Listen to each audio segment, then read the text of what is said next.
But is conversion to Islam quite so easy to deal with in practice? George and Liz Ford faced a family crisis when their teenage daughter Rachel converted to Islam as a student in Leeds. Well, when I was at school, we didn't have religious education into other religions. It was just Christianity. So unfortunately, my understanding of other religions was very poor. So my concept of Islam was incredibly limited, and I actually didn't give it any thought. Prior to Rachel undergoing her conversion, I had the impression, being fed by the media, I hasten to add, and by perhaps populist films, that most Muslims were kind of hell-bent on the destruction of Western civilization. We're all kind of extremist fundamentalists. I first became exposed to Islam when I first came to university. Back at home in my village there really aren't any Muslims at all. When I came to Leeds, obviously there was quite a few, and I was very curious. I think at the end of the day I basically just wanted answers as to why we were here, what was our purpose. I was just curious, you know, it's a new ways of thinking of things. I think my reactions were shock, horror, disbelief. Was it a fad of Rachel's? Was she going to get over it? What will our friends think about it? I sent her emails saying that this has been a great blow and a great shock to the family, Rachel. How are we going to cope with it? What have we done wrong? Why have you rejected our ideals, our religion, our dress code, our personal code, all out the window? Why? What have we done that's so wrong? I just emailed him back and I said, it's not like I've come home and said I'm gay or I'm taking drugs or anything like that, and I'm not going to do that either. I'm not going to come home and say these things. When she started to cover herself from head to toe in reams of cloth and wouldn't have her hair showing, and basically it seemed to me she didn't care what she looked like. If I was to take the hijab off tomorrow and walk out in the street with my hair loose, my mother would be dancing in the street. She'd be very happy because she doesn't want me to hide. She feels like, I guess she feels I'm hiding behind it, but I'm not.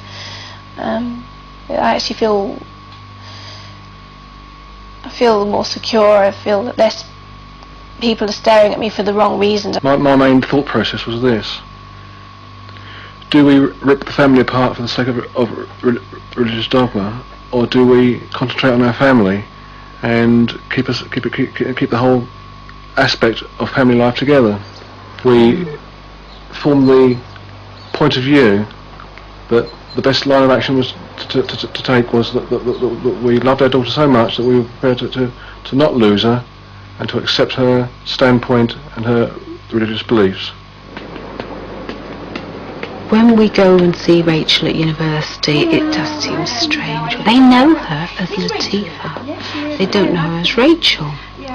I will call her Rachel. I haven't actually changed my name. I've just added to it. I felt I needed to, because Rachel at the end of the day was my Christian name. It was a name that was given to me on the day that I was christened. I'm not a Christian anymore. But while her family has come round, it's been a different story with their wider social circle. Local friends were very much against the situation on a covert basis rather than an overt basis, giving grimaces, frowns, a kind of vibe of disbelief. Colleagues, we are, I believe, locally respected people. They were very polite, but they were polite for our benefit and not for the benefit of Rachel.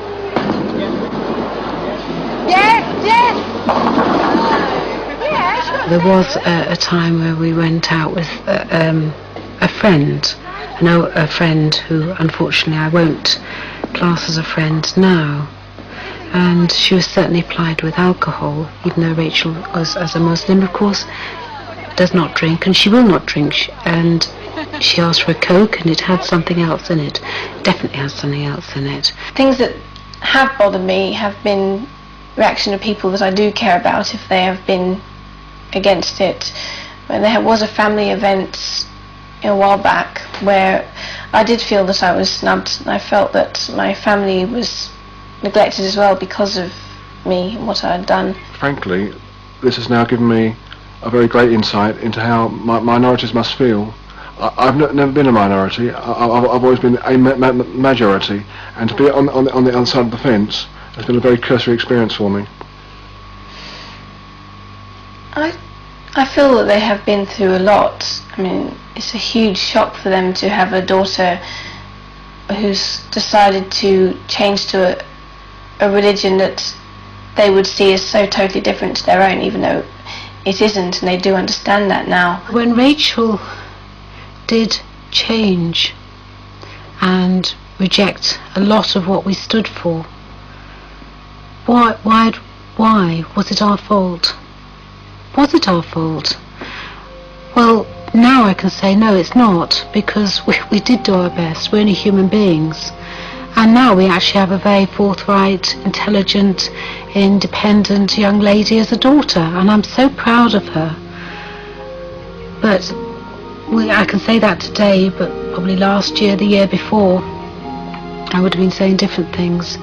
But life is a journey.